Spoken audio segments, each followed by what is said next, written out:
Hello guys, welcome back again sa ating YouTube channel no, The Action Man. Una sa lahat, big love shoutout po sa lahat ng mga kakampeng at sa mga hindi man mga kakampeng. Kung interesado ka sa bidyong ito, patapusin mo na hanggang dulo at huwag nyo lang kalimutan na i-like at i-share ang ating video para malaman naman ng iilan sa ating mga kababayan na nagtutulog-tulugan sa katotohanan.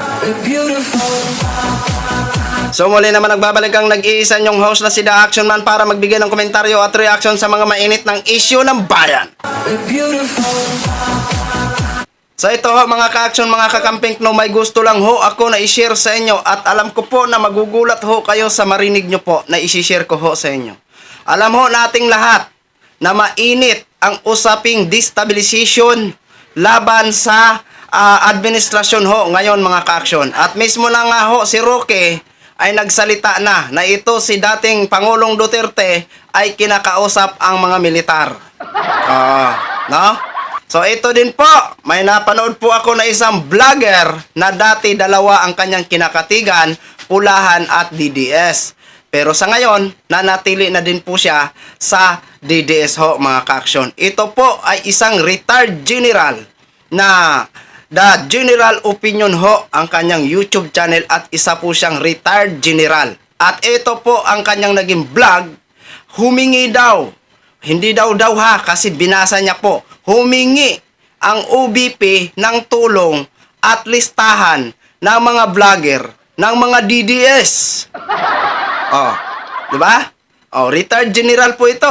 Si The General Opinion ho. Oh, di ba? Oh, totoo nga ho ang sinasabi. Na pati siguro si Sara may kinakausap na ang retired general. Oh. Para ano?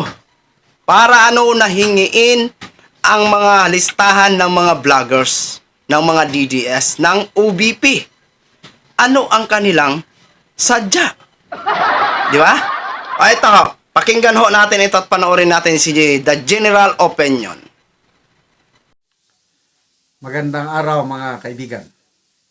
Ito, may natanggap akong message galing sa isang mataas na opisyal sa Office of the Vice President. Basahin ko yung message ha. Sabi niya, Johnny.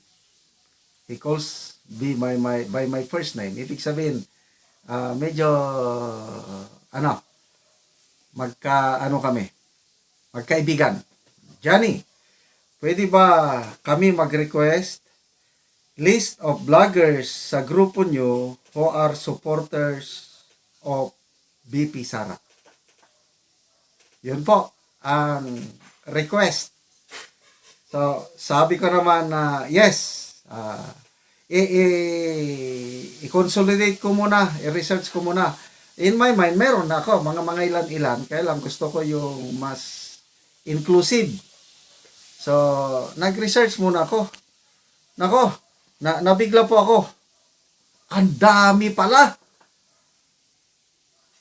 Ang daming mga vloggers supporting BP Sara. Akala ko konti lang kami. Ang mga nasa mind ko lang is Maharlika, Sasut,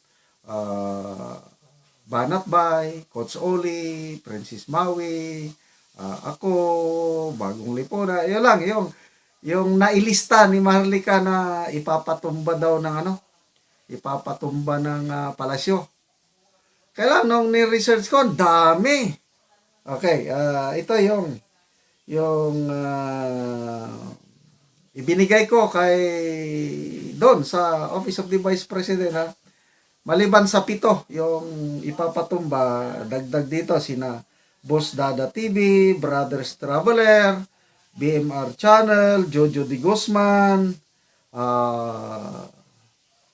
Cheka Bay Updates, News Files, PH Update, Taong Kalye, Teroy, TV26, Chika Doro Siobis, Verana Live Studio TV, Bistak, Truth That Matters, basta, ang dami. Dami yung listahan. So, nung naisubmit ko na yung listahan, may tanong, Johnny, si Badong Arateles, atin ba yun? Special mention si Kailian. Hello, Kailian, Badong. So yun na ho mga ka-action, mga kakamping, no, narinig na po natin ang sinabi ni The General Opinion, ang isang retiradong general ho mga ka-action. Malinaw po ha, na galing sa UBP ang sulat at humihingi ng tulong at hinihingi ang listahan ng mga vloggers. Oh, pinangalanan niya na po, no? Maraming salamat po sa iyo, General. Oo, sa iyong pag-vlog. At least nalaman namin at malalaman ng taong bayan at mapalapaisipan sa mamamayang Pilipino kung bakit hiningi ng UBP ang mga listahan ng mga DDS vloggers. 'Di ba? Ngayon lumalabas na ang buong akala namin kayo ay patas na lumaban at lumalabang kayo para sa bayan. Pero bakit ho hinihingi ang mga pangalan nyo ng UBP? No? Kaya pasalamat ho kami sa iyo, General. Thank you, General, at hindi mo ito tinago, no? At imo gin-vlog po ito. Kaya thank you pa rin kahit DDS ka. Maraming salamat sa malaking impormasyon. Di ba? O ngayon mga ka-action, mga kakamping, klarong-klaro. Hindi na hirap na si Sara na iangat ang kanyang pangalan sa masang Pilipino.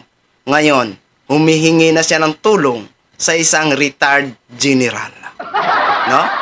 O kayo ho, ano po ang inyong mga opinion? I-comment nyo lang po dyan sa comment section. So yun lang ho mga ka-action, no? Gin-share ko lang ho sa inyo. Maraming salamat po sa ating mga viewers, Luzon, Visayas at Mindanao all over the world. Ako po ang inyong lingkod, si The Action Man. Have a good day, everyone. We're beautiful.